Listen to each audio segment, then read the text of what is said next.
And welcome.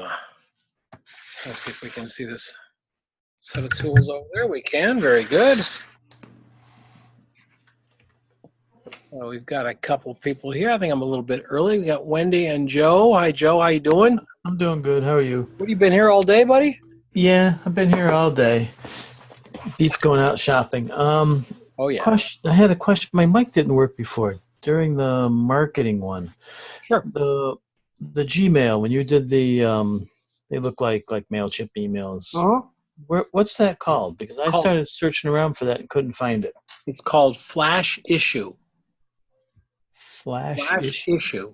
And it's a Google Chrome extension. Oh, I'm sorry, it's a Google Gmail extension. Gmail extension? Yep. Huh.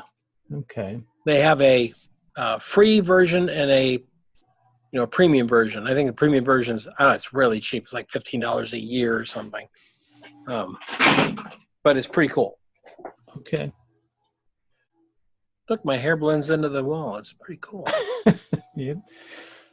Happens to us. Yeah. Yeah, it does. What a day. You're looking cold, Don. Is it under 80? Oh, gosh. I think it's about, I want to say 86. I look cold? Yeah. Big, thick jumper on. Yeah, oh, it's real thin. Real thin. Your hoodie on all day today. I couldn't find my hoodie for the last year. I couldn't find it last winter, and I was working around in the area there where I was doing my shoot broadcast this morning, and I found my hoodie. That's good. Told my wife, I'm wearing my hoodie. I want my hoodie back.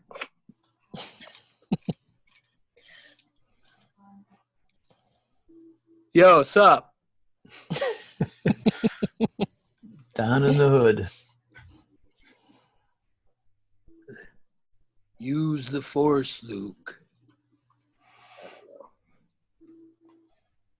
We're going to do this little talk about natural light, and then my wife is a storyteller. She's telling stories downtown, so we're going to hop in the car and head downtown. See who we've got here. We got Joe, Claire, Wendy, Stan, and Harry. All right. Well, good to have you here, folks. I want to talk a little bit about natural light. I hooked up a resource for you on the page, the sign-up page. I did an online workshop for natural light for Udemy a number of years ago, and I will. I think we used an iPhone 3 at the time, or some, flip camera or something. So it's not an astounding video, but it's also free. And the information is just as good as if we'd shot it on a big giant camera. So please avail yourself of that. Click on that and go over and take the class or take parts out of it that you're interested in. And it's free. You've got nothing to lose, but it's going to go into a little bit more depth with these tools than I do. I love natural light. How about you guys? Anybody there really just loving natural light? Me. So I guess let me. No, I shoot it now and then, but I've been going more and more with speed lights when I'm doing portraits on the run. Okay. My friend Hiram shot everything he did. He shot with strobe. And I spent a weekend with him, and then he really jumped into natural light. Now he's about half and half. Mm-hmm. He loves the strobes outside, and so do I. There's just something really natural about the ambient light. Something that's really pretty. Some things I don't care about much for. Like right now, I'm sitting outside in the shade here in north side of my home, and the eyes are dark. Right. Yeah, these guys are dark. And if I just pull a white card right up like this, opens them right up. Fills them right in. Yep. And there's no sunlight happening. I think that the number one thing that gets people in trouble is they think that the sun has to hit these white cards. And it's not true, because our skin is semi-glossy It's a very efficient reflection machine. And so because it's semi-efficient, when we bring this white card in, what's happening is that the skin is actually reflecting the white card, just as if we brought it in next to a shiny black car or a piece of chrome or something. We'd see the reflection, and that's how it works. So when you're in the shade, it's maybe even more vital, I think, to use the cards and the fill boards, etc., to really open up those shadows. Peter Lindbergh shoots a lot of natural light, but if you pull back from Peter's shoots, yes, it's natural light, but he's also got 4x8 flats, set up, and a silver shiny card on a boom, and all kinds of stuff. He didn't bring any lights with him. He brought a ton of modifiers with him, and that's just a really important thing. When I go out to shoot natural light, my natural light kit is still a kit. I carry 2 C-stands with corresponding sandbags. Okay. I carry 2 boom arms for the C-stand. I carry a whole bunch of these guys. I have one that's got silver on it, one that's got gold, and I carry my stand bagger, which has 6 more stands in it, and that's to do natural light. And I use all kinds of tools at my disposal. I brought some of them out here. Yeah. Hi. Is there a question? I remembered the milk. Okay, I have. You're not actively speaking. Can you mute yourself, please? We've got a lot of background noise. Yeah. Yeah, somebody's not muted and they're talking. Mute yourselves unless you're talking, folks. I have 2 of these that I carry with me. They double as stands, and you can put a speed light on it, so it doubles as a boom for a speed light, which is pretty nice. But they're designed to hold cards. And this guy does a pretty good job of holding a nice big card. It'll hold it in place, and what's nice is you can flip it up a little bit, not a lot, but you can flip it up about like that for coming up under a face. I think a lot of the noise is Jeff.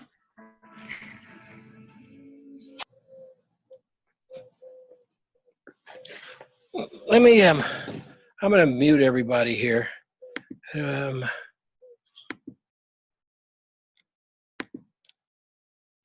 Okay, I think everybody's muted. These are pretty cool, and they're not expensive. You can get them at Amazon for right at about $50, I believe. They're designed to hold fill cards. I carry this guy.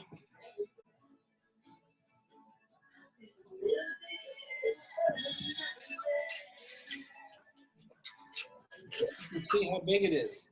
It's beat up gold on one side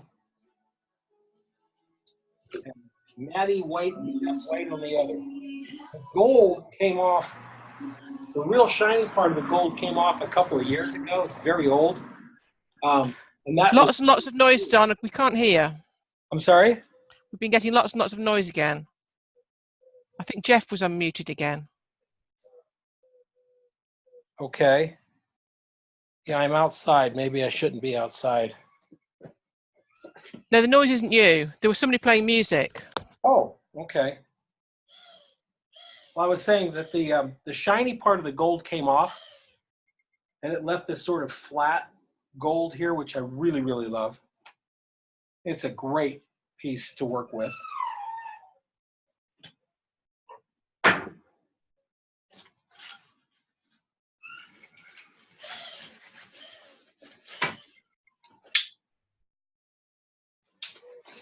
I use this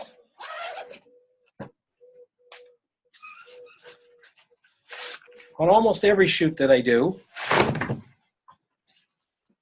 White, kind of satin white on this side, but on this side, it's a grayscale. Pure black, middle gray, and white. And you talk about setting your exposure right. This is it. It also does a beautiful job with color. So what I do is I shoot this guy,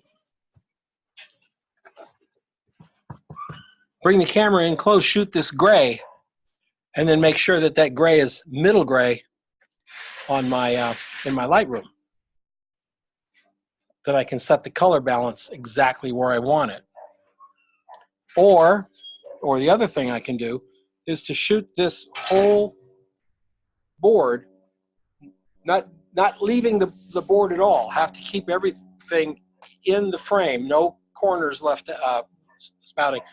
Then when I get my histogram, I should have 3 spikes, one at the left, one in the middle, and one on the right. Pure spikes. They're just going to go straight up. There's going to be nothing. Straight up, there'll be nothing. And then I can take that middle one, and I'll know if I'm under or overexposed for that natural light, because it has to be dead center in the histogram because it's middle gray. If it's to the left, I'm a little low. If it's to the right, I'm a little hot.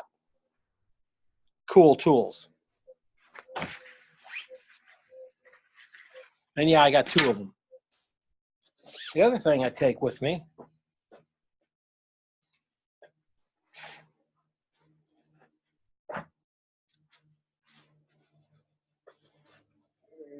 what's the one? Oh.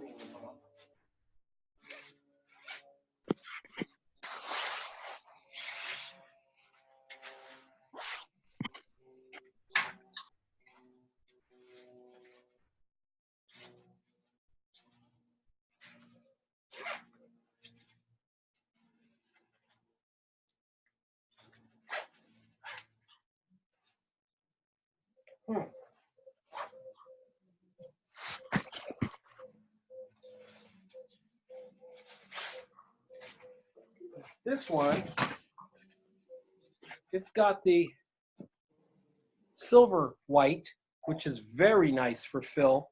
So I'm sorry, silver gold, which is very nice for fill. It's not as warm as gold, but it's not as cold as silver, so it's somewhere in the middle. The silver, which I rarely ever use on people. I never use the silver on people. I use it on backgrounds. I use it on the stuff behind the people. But the thing I use the most in this guy is the diffuser. And this diffuser is an all-around tool. I can use it between the sun and the model. If the sun is directly overhead, I can put it overhead of the model like this. And how close do I put it? As close as I can get it with it not being in the frame. If it's 6 feet away, you see people going, you know, it's over here, it's like over there, they're going, holding it up over here like that. That's a shadow, folks. That's a shadow. Better than the hot sunlight, but it's a shadow. Bring it in as close as you can, and you'll see light. You'll see this thing light up, and when it starts lighting up close to the face, it will wrap around, keeping it more to the back, keeping it more to the front, whatever you want to do. It will light up the face exquisitely. And if you're outside in a hot sunlight situation, putting this guy right over the head, maybe a foot above the head for a headshot, and then this white card down at about belt level, it's unbelievably beautiful light. I used to do this demonstration at the workshops that I did. And we would go outside with the models. We'd take them and put the cards around them and such, and people would go nuts. They'd never seen that kind of light. It's just gorgeous light. And overcast days are another time when you can use these items for good, because an overcast day is going to be pretty hot on top of the head and pretty not very contrasty below. couple of cards into a V below it, and you're going to fill that right in as well. Now we're talking headshots mostly, and close-up shots, product shots outside. When it gets to groups outside, I use the natural strobe light. That was if God didn't want us to have strobe lights, they wouldn't have been invented. Okay, so I use strobe lights outside to deal with groups. I can't stand chipmunk eye or chipmunk cheeks. I can't stand raccoon eyes. Just drives me crazy. So my little kit, along with my light meter, which I didn't bring out, is what I bring. Questions, comments? How do you guys do it?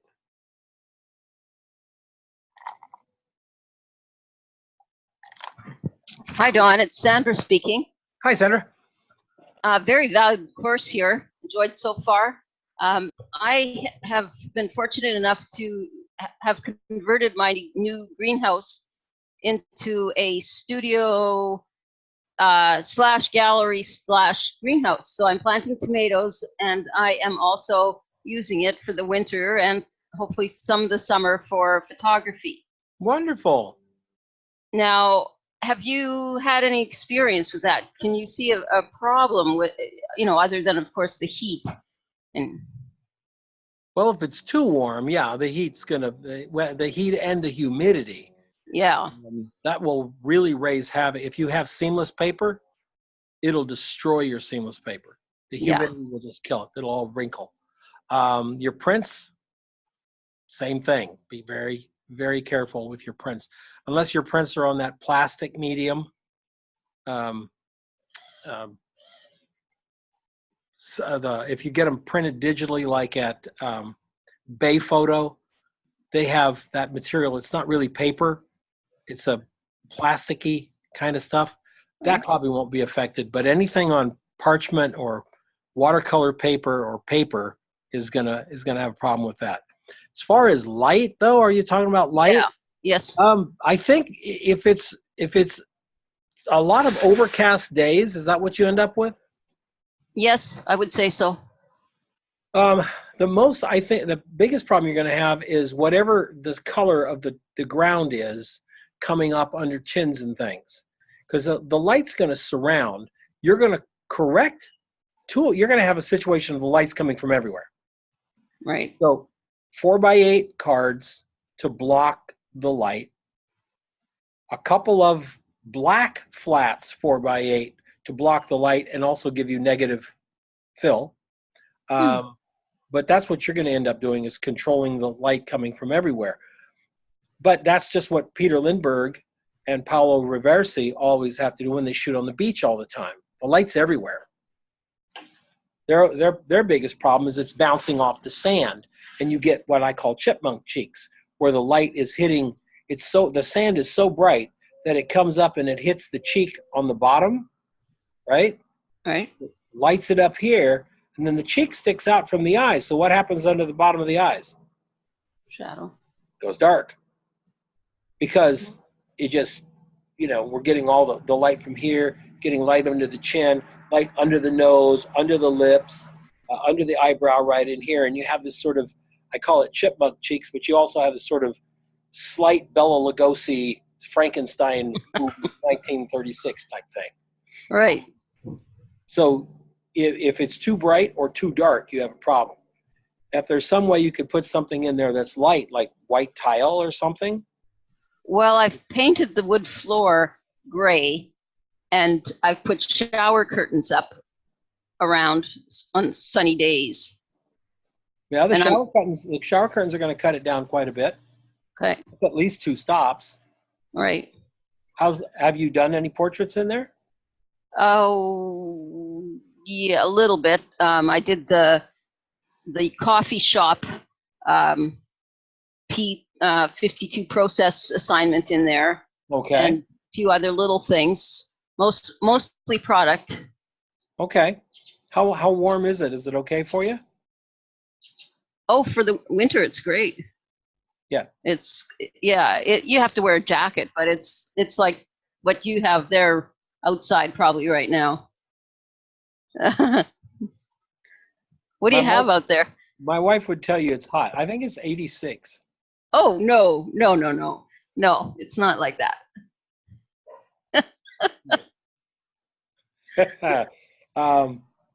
But I think that might be the only thing. So, maybe instead of getting white flats, you may just need 2 black flats.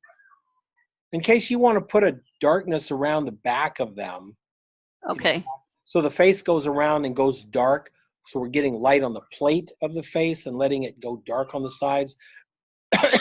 Very much like a beauty dish does. Beauty dish lights the flat face, but because it's a flat plate, they call them frying pan lights or pan lights, but they're flat.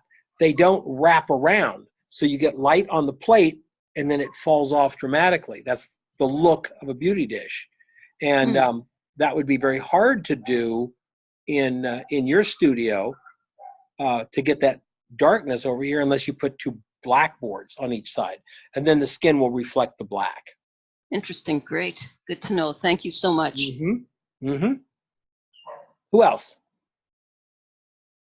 Joe, let's wait a minute. I asked Joe. Joe says he uses a lot of flash outside. How about, hey, Dave Wolansky? Hey, Wolansky, you're out in Baltimore, right? Maryland?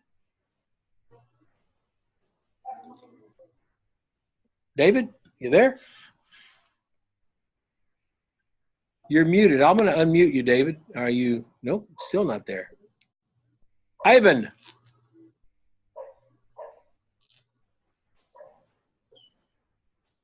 I'm here now, Don. There you are. You're a little faint, but that's okay.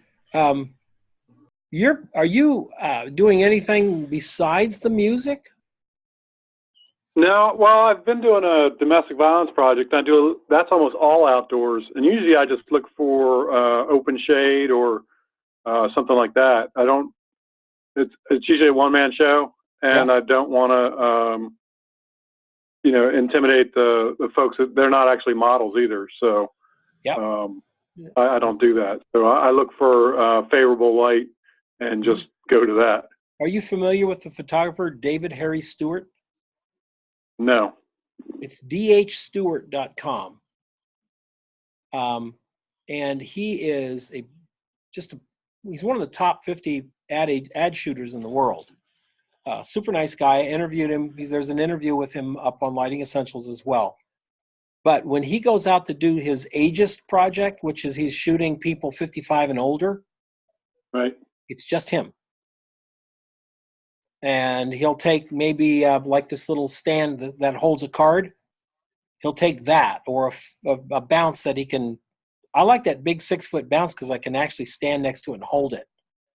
But he's also very much by himself.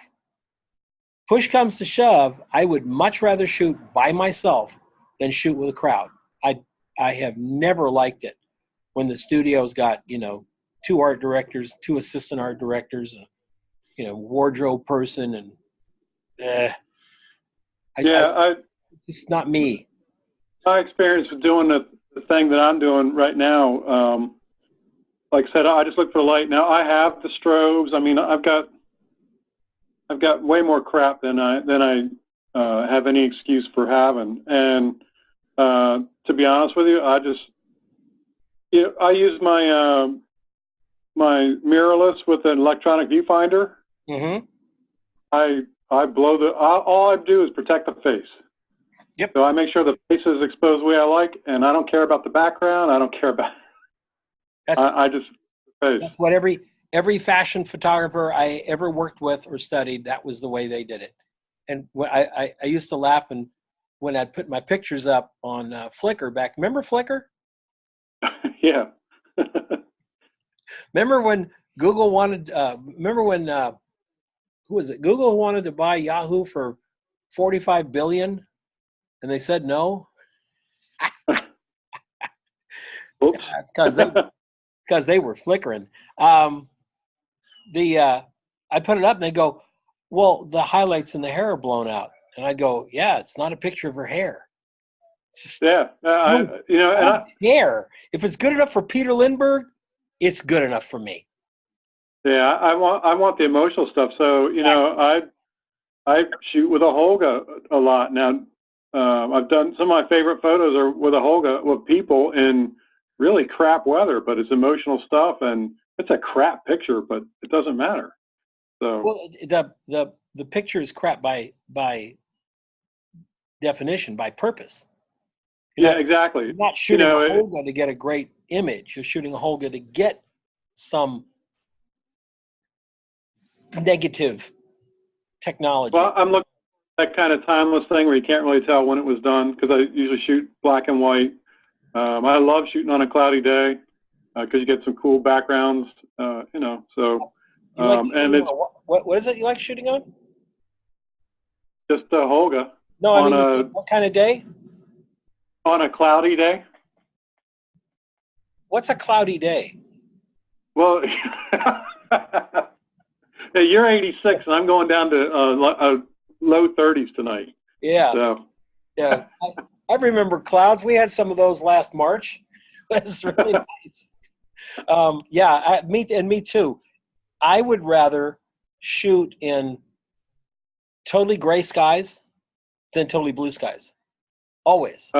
Always. Yeah. I don't care about having blue skies. Maybe it's because I've had them for, 60 years. I don't need them anymore. I don't need blue skies to be in my picture. I mean, if I'm shooting landscapes or something, I need clouds in the sky. If there's no clouds in the sky, I don't even want to shoot. I don't even want to bring my camera out. No. Well, I like the other thing too, if I can get it, of course you can't order it up, but the poofy clouds in the background with a little bit of haze gives me a nice soft box and kills those raccoon eyes. Yep. And if I had a camera on here, you'd see me waving my hand around and shrugging my shoulders at appropriate times too. But are you shooting the Holga film camera? I do shoot Holga, but for most of my stuff, I shoot the Fuji X100. I'm up to the F now. One camera, one lens. I shoot in aperture mode, auto ISO. Ride the make sure I don't go below a 60th of a second. And I figure if I'm shooting at 6400, or ISO 6400 and f4, it's pretty dark. If I'm down to a 60th of a second, so I let the picture go dark, and I don't care about the grain, because if it's dark and like that, I usually like that kind of film aesthetic anyway. So, low grain, I'm good. You process everything in black and white then? Yes. Some of the landscapes I like shooting old broken down buildings and stuff. Some of that's color too, but usually it's black and white. I like that kind of abstraction and make you look at it a little more. Yep. If I had to choose between color and black and white for the rest of my life, I'd choose black and white. I'd be happy shooting my little trip camera and Tri-X and call it a day. I don't know so why. I don't want to hog, but it just seems more. There's more aesthetic beauty to me in a book of black and white than there is in a book of color, because sometimes the color can mask emotion or a not so great shot that has great colors in it. And, or if you want to tell a sad story, you got a bunch of bright red in there. There goes your sad story.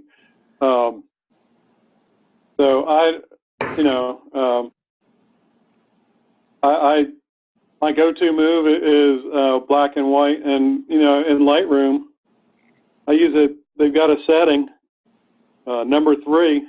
I kill the grain, and usually it knocks it down a little bit, so I'll bump it up a stop, and about 2/3 of my photos, that's all I do to them. That's cool. So, very cool. But I feel like I've taken over your. Oh no, it's fine. We're talking about. I didn't think this was going to be a long show anyway. I mean, we're talking natural light here. We check in with Harry Steelman. Harry, how you doing?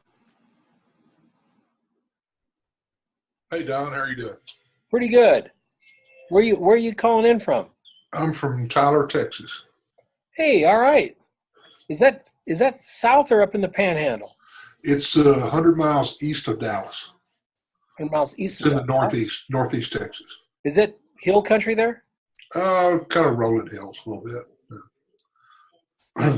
Lots of pine trees. Oh yeah, I spent some time down there east of Yeah, you were down around Beaumont, weren't you? Beaumont and Between Austin. Houston and Beaumont. Yeah. I went up to Nacogdoches. Yeah. Very similar country to Tyler. Beautiful. Yeah. Photographer's heaven. Just incredible. Yeah. Well, what struck me was if you had to park on the freeway, there was no way you could walk through that forest. The thickest forest I've ever seen in my life.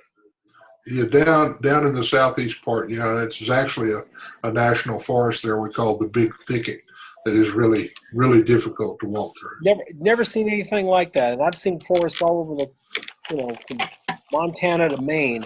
I've seen I've never seen anything like that. It was just like a wall of just stuff. So, what do you like to shoot? Natural light, strobes? What are you doing? I like to shoot in the studio. I'm a kind of a freak about having control. Yeah. But I'm currently without a studio right now, so I do shoot a lot outdoors. But if I had my druthers, I'd shoot indoors. I'll tell you what, I like to go outdoors and build a studio. When I'm shooting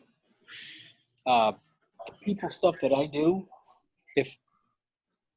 when you walk away, you pull away from it. If I'm shooting strobe, you pull away from it. It pretty much looks like a studio. Got a big octa here and an octa here, and I got a couple of boards over here. And I'm flying 2 flags in front of the octas here to cut the light down there. I mean, it pretty much looks like a studio. Yeah. But we can only do that here this time of year, and through March, through April probably, and it just gets too blooming hot. Yeah, it gets pretty warm and humid here too. I'm glad you're here, Harry. Hey, thank you. You bet. Stan Carmichael, you've been here at a couple shows today, right?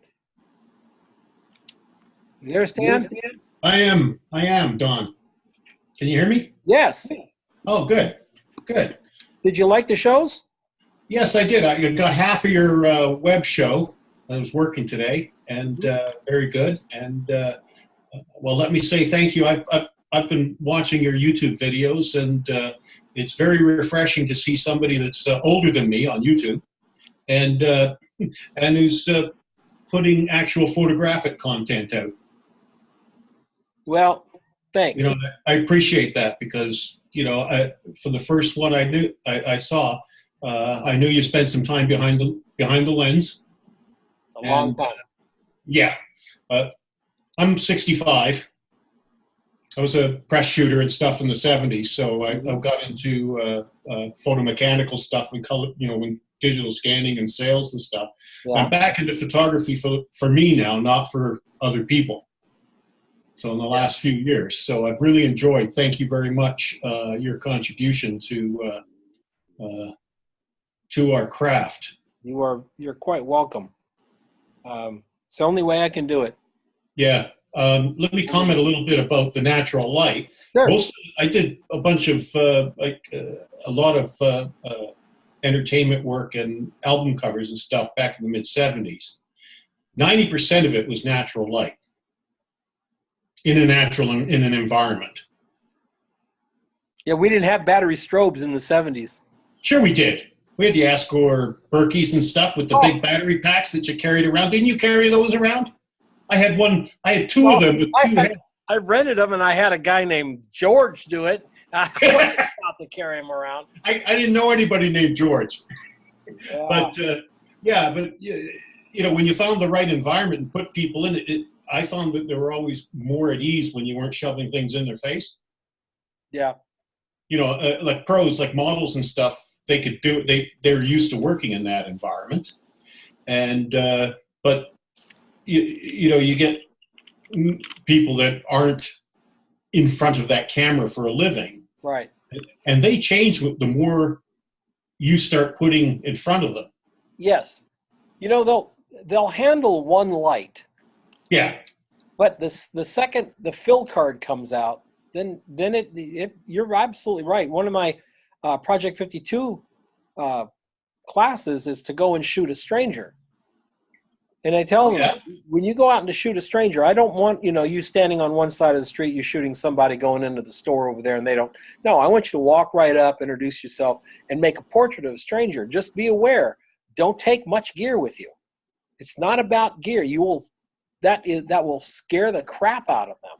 Yeah.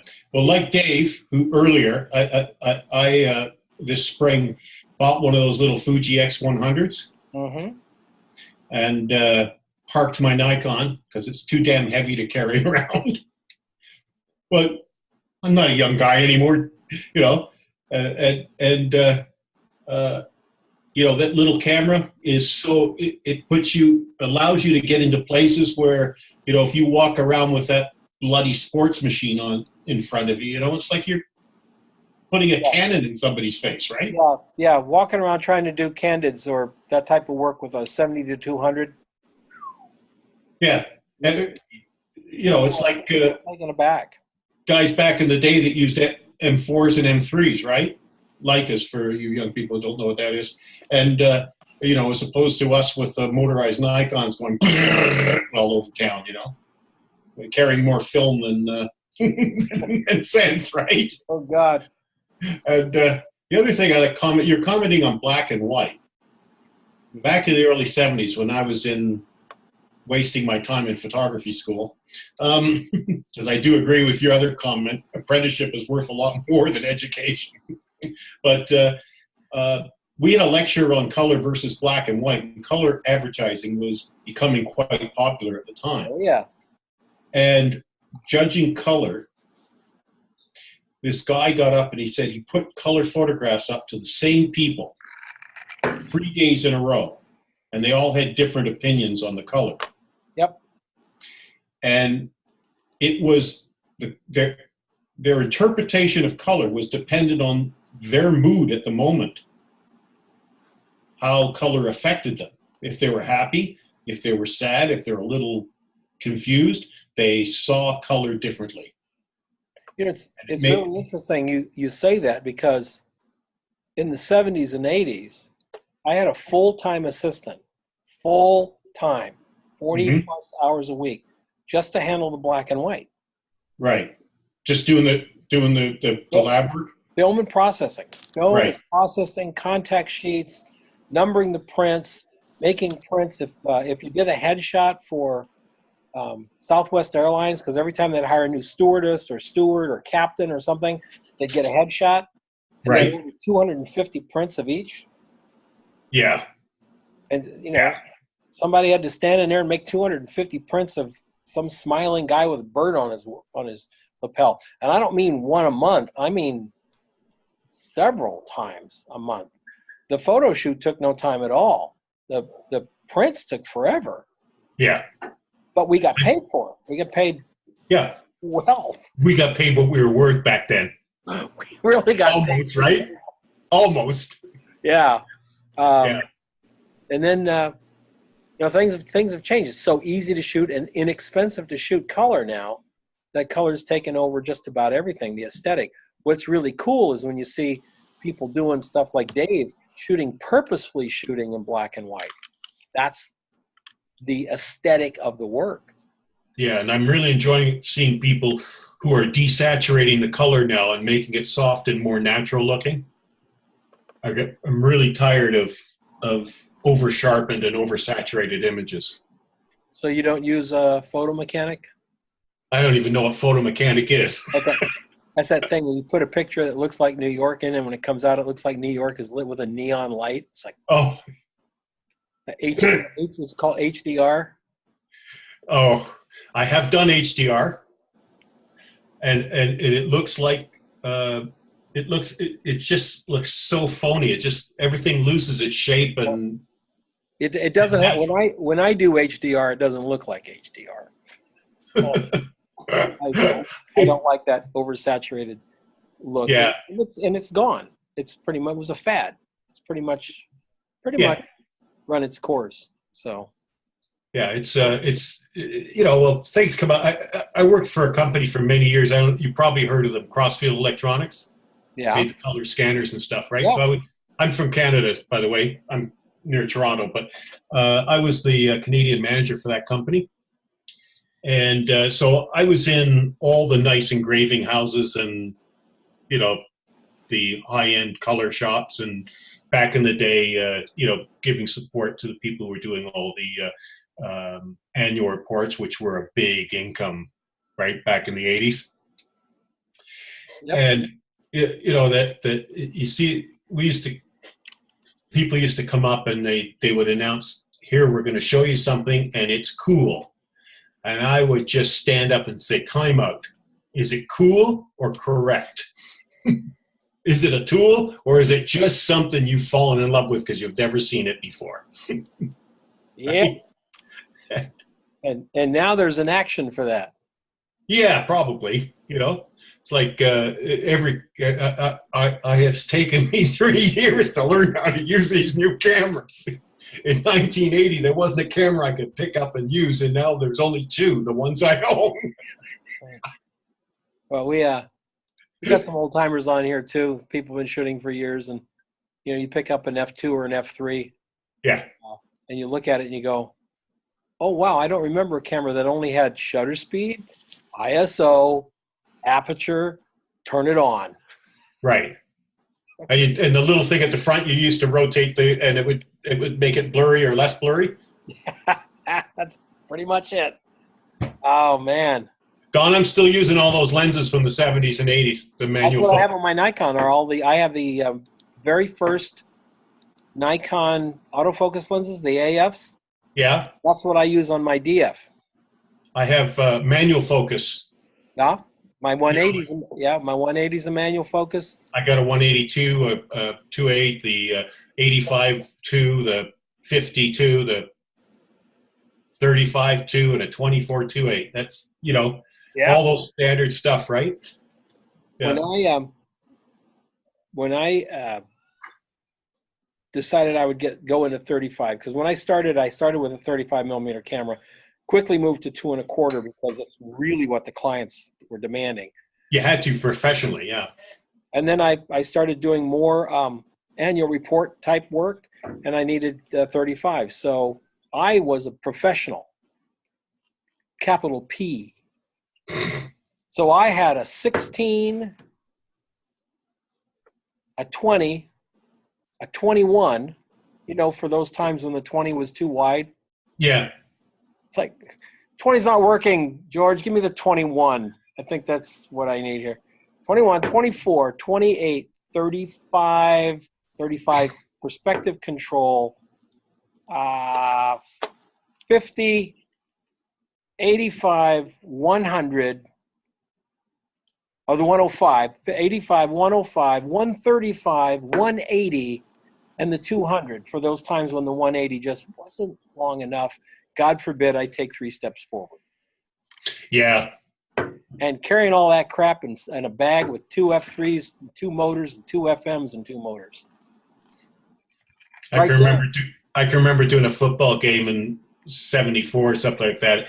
3 Nikons, one motorized F, and 2 other Fs, 300, 100, and the 20 remember the little 20 F4? Yeah. Yeah. On a short strap right by my chest in case somebody came right at me, right? Yeah, that was the last pancake lens. Yeah, that was the last camera I picked up before they hit me. I shot that football game. I went home. It was about a 20-minute drive, and my shoulders were like concrete. Wow. 2 days. I must have had 40 pounds of equipment hanging over my, and I thought, I just, the stuff we used to do. And now, I look at all this stuff. Why do I want, if I take it, I'm just going to debate what to use, right? Well, I fell in love with this Nikon DF. The whole idea of it. Yeah. When I thought, I don't want to go and buy a bunch of big, the 180 millimeter lens is twice the size of the one I have. Yeah. 35 f2 Nikkor lens, you could put 4 of my 35s inside that lens because of all the helper motors and all the stuff they got in them now. So I just went with it old school. And I got 4 lenses in the camera, and it fits in a bag about this big, goes over my shoulder. But I just recently, this past summer, not this fall we're in, but a year ago, I bought a Lumix DMC. Mm-hmm. And wow, that camera really makes a nice image. It's a little scratchy, like the tiny sensors can be. But then I put it into Nik, define, and boom, it's just fixed. Smooths it out, does it, Don? Yeah. Yeah. And you can put that in your pocket, right? Yes, sir. And it's got equivalent 24 to 350 millimeter lens. Oh my goodness. Optical Zeiss. So what are you going to do when you need your 20? You call George, right? Is George still got me? No, it's got a setting for panorama. Oh, perfect. There you go. I'm done. Yeah.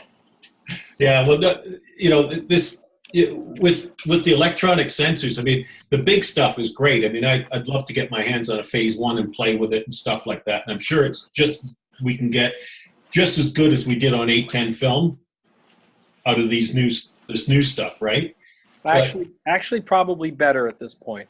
Yeah, but actually probably better. The thing about the Hasselblad, the new one, the 80 megabyte file. Yeah. Is you do a headshot and then you get it into Lightroom or Photoshop and you keep hitting the plus thing and it keeps getting closer and closer and you're thinking, well, it can't get any much closer. Yeah, I can. You can get down and see the texture. Oops, getting some noise. You can see the texture of an eyelash in a headshot. The texture of the eyelash. But that stuff doesn't mean to me. I don't care about. It's funny to say, but I don't really worry about sharpness. That's a part of the part. That's a different approach to photography. I worry about the emotion. Is the picture going to connect? I actually like soft black and white photographs. Mm-hmm. With smooth contours and gradation to them. Yep. And but. Just these really high megapixel cameras I was talking to somebody the other day who explained to me why some people were going to be needing 100 megapixels and stuff. And it's all this 4 and 8K commercial displays, the large stuff, is going to need that kind of resolution. Absolutely. Absolutely. Most of us aren't going to put our photographs there. And the time it saves in post to shoot a 4K video and be able to pan across the video. Because remember, if it goes to TV, it's still going to be 1020 or whatever, the 1080p or whatever it is, right? Yeah. It's still that on television, but you've got a 4K image. So basically, you can pan across a moving image and get the same effect as if you were panning, with the camera, but a whole lot less footage. They can basically do a short thing like this in 4K, and you can convert it into a 6-second pan because you can pan across the video. When that was explained to me, it really made sense because up until that, I was like, why shoot 4K? I mean, what's the point? Yeah. Well, there's applications, there's interesting applications of all kinds of this technology. Yep. The whole thing is, the frustrating thing for me is everybody's trying to build Swiss Army knives. And back in the day, we had like a carpenter's toolbox, right? We'd take the Nikon out of the Hasselblad out of the 4x5 out of the 8x10 out, depending upon what we were doing and what we needed. We wouldn't take a 35 millimeter camera to a wedding, nor would we take a 4x5 to a wedding, right? Yep. But, we wouldn't use a 35 millimeter camera to do product shots. Did you see my my video on formats? That's the biggest thing I miss. Yeah. is formats, is being able to look at a picture and go, I think I'd like to shoot this in 2 1/4. This just feels like a 2 1/4 shot to me. Or this feels like an 8x10 shot. Or this feels like a 4x5 shot. It was just, there was a feeling that those formats brought to the picture, and the formats changed the subject matter too. You Right. shot landscape differently with a 4x5 than you did with a 35. It was just all so fascinating, and I miss that. I miss it desperately. Been shooting film, but with the price of 8x10 film skyrocketing, I may have to forego shooting any more color. I can't afford it. It's about $36 a shot now. Yeah, that's getting ridiculous. I mean, It's beyond my. I can't justify it. no. If somebody's giving you $500 a shot for it, you can do it, right? Yes. Yeah. But if it's for your own ego, you can use the Nikon or Canon or whatever, you know, or playing with paper. I'm putting paper in the 8x10. Oh yeah, how's that working? Really well. Yeah. There's a company that makes positive paper. Cool. Put the paper in, use their developer, and you get a positive print. If I use the regular paper, I get a negative, and then I just shoot it on my 6D and reverse it in Photoshop. Wow. That sounds very interesting. Still gets the look of an 8x10, that, you know, super shallow depth of field and stuff. Yeah. And there's nothing like the tonal gradation of an 8x10. No. Because there's no, like, what people don't understand is data compression is data compression, and it never comes back. So if you put it down into 35 millimeter or micro 4/3, which is a quarter of that, right, and bring it back up to 8x10, you've compressed and decompressed that image a lot. Bruce Barnbaum shoots with a 16x20 camera. Yeah. And makes 16x20 contact prints. Yeah. Literally will take your breath away. It would be stunning. I have seen. It's sharper than reality. Yeah, it's. Our eyes do this. Yeah. That's just right there, 2 dimensions. When I was a kid, I don't live far from Rochester. It's a 2-hour drive. Mm-hmm. And I would go to George Eastman House when I was a teenager to gawk, you know. And the first time I saw an Ansel Adams contact print, I just thought, nobody can do this. It's not real. And you see it in person, you know, you can cut yourself on the bloody photograph. First time I saw Ansel Adams, I thought, well, he's not using the same stuff I am. Yeah, but you were right. You were right, Don, but you thought it was cameras and film he wasn't using. He was using. Yeah, he was using the same film and processing that I was, but man, oh man. But the stuff, it was about 6 inches behind the ground glass when it started to change, right? The stuff he was using. Yeah, what a genius he was, you know. And to see his work, and everybody who's listening, if you ever get a chance to see an original Adams or a George Weston, Minor White, right? Ed Weston. Edward Weston, yeah. Minor White, yep. Absolutely. Yeah, the stuff they did was the quality, the craftsmanship that they did is just, and the problem is it's different because remember back then there used to be a lot more silver in the product, right? Before the Hunts screwed up the business by buying all the silver. Remember that? Right. They started taking the silver out and they started putting all that accelerator stuff into the paper. We never got the gradation we did on the old Ansco stuff, you know, that old fiber-based, that thick fiber-based paper. Yep. And had a chance to buy an original Adams print that he printed of Moonrise. Oh. For $1,200. Yeah. A long time ago, and I didn't have the $1,200. Well, and, you know, that's the way it goes, right? I think today it's worth $7.5 million. Really? Yeah. Because the man himself printed it, right? Because he printed it, yeah. Yeah. Pretty cool. Yeah, it's amazing. Let me check in with Steph. Hey, Steph. Hello. How are you? Good. Just enjoying sitting here listening to us chat about photography? I know. Way back in the day. Way back. Do you go way back?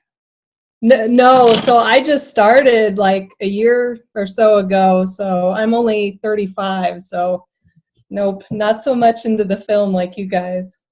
Well, you know, digital's amazing. Yeah, we can wax on romantically about film, but reality is, my God, digital's just incredible. What an opportunity. What a great time to be a photographer. This is absolutely the best time ever to be a photographer. And it's only going to get better.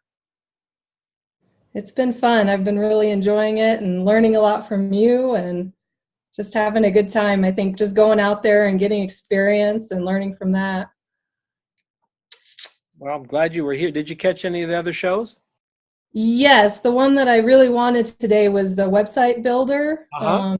I've used other things in Elementor and different programs, but I had not used Divi, and they actually had a Black Friday sale, so I went ahead and Did you? yeah, got the Divi builder and the photo mosaic, so I'm excited. Excellent, excellent. It's a great product, and believe me, there's a forum. You want to be on the Divi Facebook forum, and there's always somebody going, well, it broke every one of my sites, and you kind of go, well, what are you doing? Usually when something goes wrong, it's the ISP hasn't updated the PHP, or the JavaScript libraries aren't loading, or something. But Divi itself, they have some updates that break things, but they usually fix it within 24, 36 hours. So yeah. Well, it looks really user-friendly and customizable and simple. So yeah, I'm looking forward to that. we'll enjoy that. All right, folks, a little short demonstration of lighting. So Wendy Hill, how are you? You've been here all day. Yeah, the only one I was the website one, and I went to go get my chocolate. Well, good. Did you like it? Yes, they have great information today. Good. I'd like to do this more.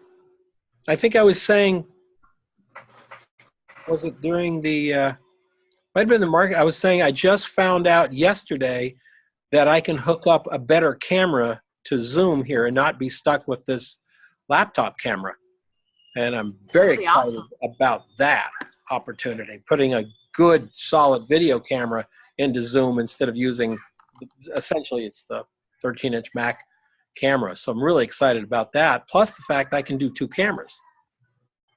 Oh, awesome. Yeah, that's really going to be cool. So I got some work to do to make that happen. Everybody, thank you so much. I am just happy that you were here. Hello? I heard somebody. I'm happy you were here. Glad they got a chance to talk to you, talk a little bit about photography. All the videos from today will be up later this evening. And I have had a blast on my Black Friday with Don. We'll do it again, and we won't wait until next Black Friday. So everybody have a great evening, and take care. Thanks very much, Thank Don. you. Thanks, Don. Thank you. Good night, Don. Bye-bye. Thank you.